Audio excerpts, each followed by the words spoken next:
The sports website Deadspin was known for being a leftist dumpster fire, where numerous stories that they discussed had a leftist or racist focus on it. I say was because Deadspin no longer exists, at least not in its previous form.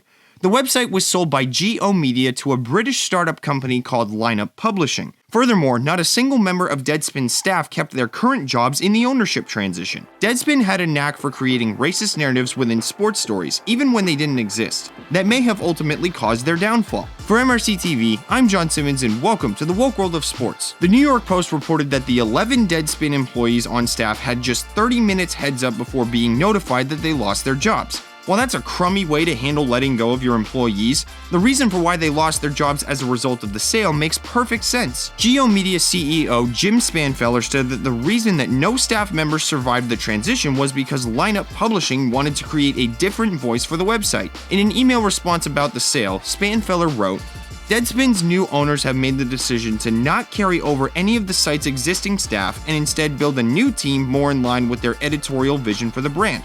While the new owners plan to be reverential to Deadspin's unique voice, they plan to take a different content approach regarding the site's overall sports coverage." Translation: Lineup Publishing understood that being racist isn't exactly a successful way to run a business, hence the need for a different content approach. Deadspin had been publishing all kinds of race-baiting stories on its website for years, but one in particular may have led to their doom. In November of 2023, Deadspin writer Karan J. Phillips, yeah, a Karen, you can't make this up, framed a young fan as racist because he wore black face paint to a Kansas City Chiefs game. Phillips originally wrote an article with this headline and cover photo, the latter of which showed the fan's black face paint. It takes a lot to disrespect two groups of people at once. On Sunday afternoon in Las Vegas, someone in the stands at the Kansas City Chiefs game wore a headdress and face paint that some observers found objectionable, leading to a lot of unanswered questions, Phillips wrote. When he published this article, he chose to not uncover several key details about the story that ended up being his demise. The first one was that Phillips intentionally only showed the black side of the young man's face, without showing the fact that the other part was painted in Chiefs red.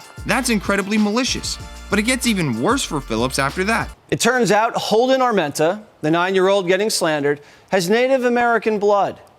His family lineage, the Chumash tribe. They hail from California, an ancient people with a rich history on the Pacific coast. Holden and his family used to live on the Chumash reservation. So if anyone's entitled to paint their face and wear a headdress to a Chiefs game, it's Holden. So after Phillips did all of this, the Armentas ended up suing Phillips and Deadspin for defamation in early February. Just over a month later, Spanfeller sold the website. People use sports as a space to take a break from reality, not to watch race baiters smear young kids. Deadspin's failure to recognize this contributed to its downfall. It's unclear exactly what Lineup Publishing wants from its new website at the moment, but starting off with changing the voice from this poor excuse for sports coverage is a good start.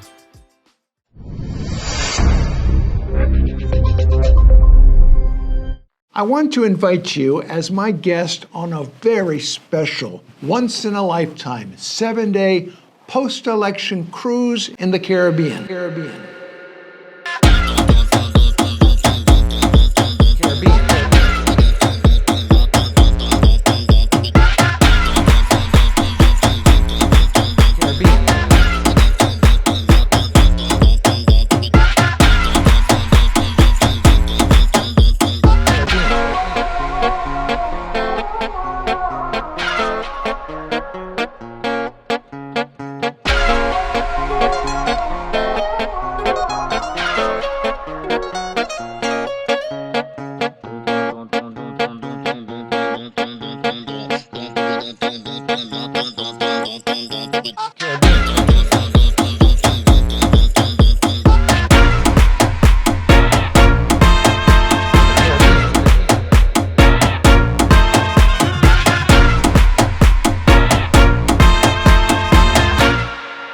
It's going to be a blast.